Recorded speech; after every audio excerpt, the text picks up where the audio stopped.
I love my city with all due respect, but it's just like, you know, I didn't grow up in the best parts of the city, so it's really like, man, there's really better things out there. There's really like, I'm gonna fight at Madison Square Garden. Like that really hit me like not too long ago, but it didn't really get to me mentally, because I still have to fight and I still have to put on a great performance. But I just feel like, I don't know, man.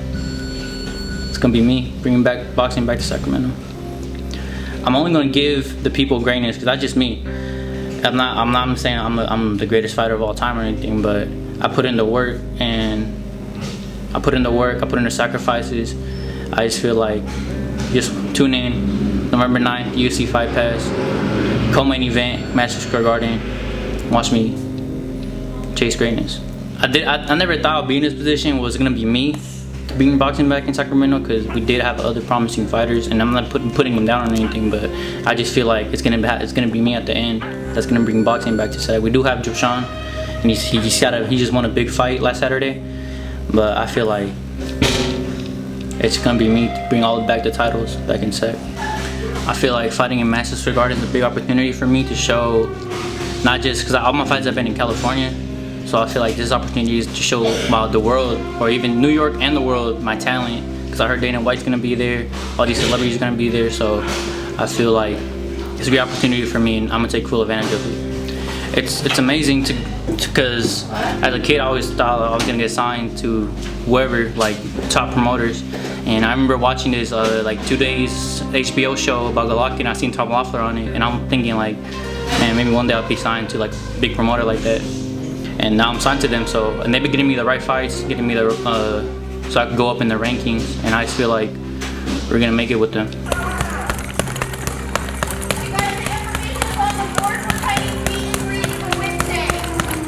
I've seen a couple fights of them. I only study my opponent's part like once or twice. I don't really like watch the film every day. Probably watch it once or twice, and I just download the data and we train on the things.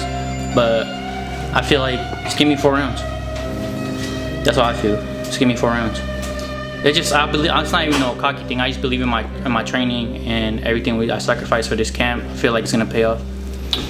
I feel like it's part of the process, and I put my trust in the process. Like throughout my amateur career, I had to sell tamales just to make it to these national tournaments. But I do have good sponsors behind my back, like Tequila Mandala, Gold USA, Cal Attorneys, and among other sponsors. But I feel like it's all part of the process, and I'm gonna put my trust in the process because I know I'm gonna make it. I just feel just personal. I feel more calm because I feel like if I put in the work, I know something's gonna come out of it. Back then I was like, I'll put in the work and maybe, hopefully, like, my mentality back then was like, even the hardest workers don't make it, and it's like, that's not true. I feel like if you put the work in, you're gonna get something out of it. And I just put my trust in the process, man. And boxing wise, it's just, I'm just watching myself form. Like sometimes I sit down and watch my old videos, like even our older interviews, and I'm like, man, I'm a completely different person, even though it was a year, 2 years ago. It's just different mentality, just everything's coming together. Boxing's unpredictable, man. You gotta, I don't know. The reason I'm so confident is because I put in the work, and I'm so like, I train so hard to not have those doubts in me. That like, oh, because I didn't run, I'm gonna lose this fight. Like, nah, I don't want no doubts. Like this fight, I'm coming in with no doubts. Perfect.